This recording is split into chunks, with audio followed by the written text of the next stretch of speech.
Hello everyone and welcome to this edition of the Cheat Meal presented by Deep Fried Draft. My name is Brian Bosarge. It's been a few weeks since our last update. Took a little video hiatus, if you will, after the Senior Bowl, but we're back. We got tons of news to get to.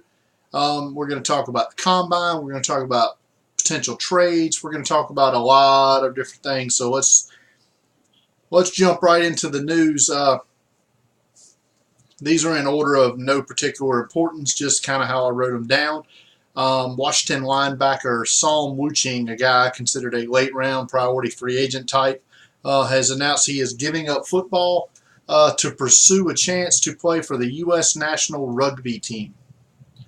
A little strange, but it's his dream, so we're not going to fault him for pursuing it. And an odder circumstance, something we really don't have any more information on, LSU outside linebacker, defensive end Arden Key has left the Tigers football program for the time being due to a personal matter. No timetable on when he will return, per Coach Ed Orgeron. He is considered to be one of the top pass rushers for the 2018 draft. Alabama linebacker Reuben Foster, our #1 inside linebacker prospect and a top 5 overall player on my board, has had rotator cuff surgery.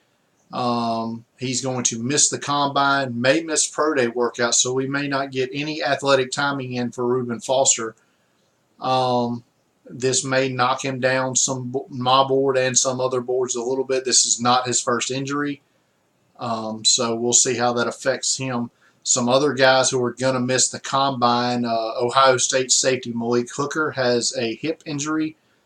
He's had hip surgery, I should say, and he's going to miss the combine, perhaps even miss pro days. Ryan Ramczyk, a offensive tackle from Wisconsin, shoulder surgery, will miss the combine. Corey Davis, and a wide receiver from Western Michigan, and Jared Davis, a linebacker from Florida, both have ankle injuries, both probably going to miss the combine, could run at pro days. The 49ers have hired former Tampa Bay safety John Lynch, and who is and former Fox Sports NFL announcer, as their new general manager, and they have in turn hired Atlanta Falcons offensive coordinator Kyle Shanahan to be their head coach. So interesting to see how that changes the team's personnel and the like going forward. Another thing that is interesting to figure out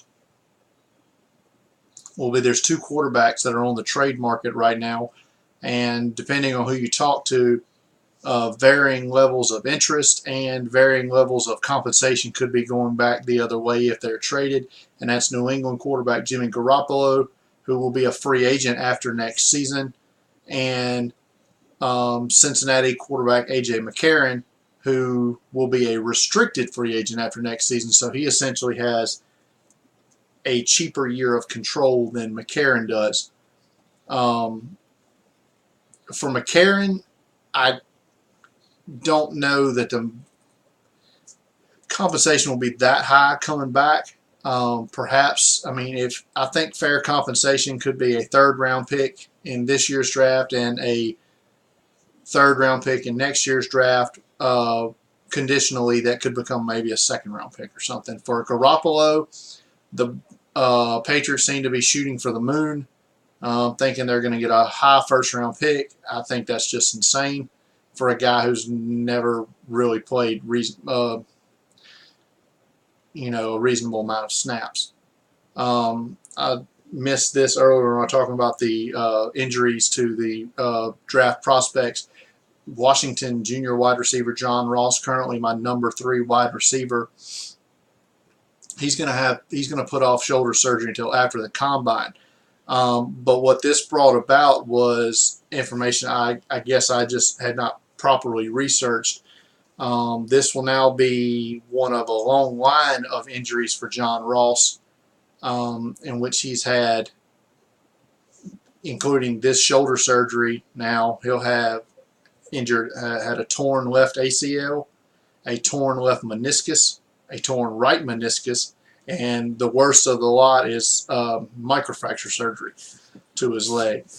This is a lot of injuries to sustain for a bigger guy, much less someone who's 5'11", 190, and whose whole game is predicated on his speed. Some important dates we're going to talk about right quick coming up. Teams have until March 1st to put the franchise tag on potential free agents. The NFL Scouting Combine, which we're going to get to in just a second, we're going to talk about players I thought were snubbed from the combine. But the on-field workouts for that will start March 3rd and run through March 6th. On March 7th, teams can start negotiating with potential free agents. Call it legal tampering, if you will. And then on March 9th is when the official league calendar year begins, is where teams can officially sign free agents and trades can be conducted. March 26th to the 29th is the NFL owners meeting. This is generally where compensation picks are awarded, as well as passing any league news and stuff where they could vote on relocation for the Raiders and or the Chargers, or both, at that meeting. And April 27th, of course, is the day we all look forward to, the first day of the NFL draft. That's only 67 days away now, so a little over 2 months. And we'll be talking about the draft and everything that goes along with it. Now, speaking of what goes along with it, I spoke about the combine coming up, and every year you see when the names are released, you see guys like, why is that guy there and why is that guy not? So we're going to go through position by position right quick, and we'll go through who was snubbed and why are they there. For the quarterbacks, Chad Kelly from Ole Miss, his snubbed seems to be an off-field due to his multiple off-field issues, and I get it. Another guy I thought could have been invited was Zach Terrell, quarterback from Western Michigan. One guy invited that I question is Trevor Knight, transfer from Oklahoma that played at Texas A&M this last season. Just don't know what he did on the field outside of one Sugar Bowl game against Alabama to say, yeah, that guy's going to be an NFL quarterback. I just don't see that one. At running back, Joe Mixon from Oklahoma. His off-field, if you don't know what it is, look it up at your own risk because it's just a bad-looking piece of video. I thought Taquan Mizell and running back from Virginia, and Octavius Mathers from Middle Tennessee State, I thought they both could have been invited. I think they both would have blazed fast 40s. So I guess we'll just have to wait to their pro days to see that.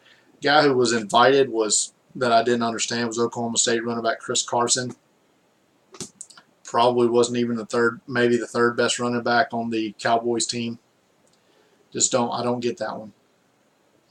Wide receivers, snubs, DeMaurier Stringfellow from Ole Miss. His also had to do with off-field. Was a little surprised after the great Senior Bowl week that he had that Chad Williams from Grambling didn't get the call. Was surprised to see Victor Bolden from Oregon State get invited. Again, not even one of the better three receivers on his own team. So not sure what means he should go to the combine. Tight end, one of my favorite guys is Faison Odom from Fordham. No All-Star invites, no combine invite. I'm beginning to think people know something I don't know. Maybe I like him too much. I don't know. I see a potential deep field, down the field threat. I guess why did they get invited? Hayden Plinke from UTEP. Again, it's maybe something I don't know because I haven't really studied a whole lot of UTEP to know. I know he played in the NFLPA game, but I guess he's a guy I'm going to have to look at if he tears up the combine. At offensive tackle, John Heck from North Carolina. I did a write-up on him earlier this year. I think he's a solid, if not unspectacular, starter potential at the tackle position. A guy, why did he get invited? Aviante Collins from TCU. I haven't studied him at all, so I'm going to say, again, that's another one that I just don't know. Offensive guard Kyle Callis from Michigan got the call up to the Senior Bowl from the Shrine game, so that usually means that NFL scouts wanted to see more of him, which is surprising as to why he's not at the Combine. As far as why are they here, Cameron Lee from Illinois State played in the NFLPA game. I mean, FCS player, could have something there. I really don't know. At center, I thought Cameron Tom from Southern Miss had a good week at the Shrine. I thought he would get the Combine invite. I didn't really see any glaring names as to why did they invite this guy at center. There's only like 8 were invited. Defensive end, Hunter Dymick was a very productive edge rusher for Utah. He should be at the Combine, but he's not. They did invite Fidel Brown from Ole Miss for some unknown reason. Defensive tackle, I thought D'Angelo Brown was a good smaller defensive tackle prospect that can get upfield, has some pass rush skills. Thought he would get an invite, but they invited Jared Chunky Clements from Illinois instead. Whatever.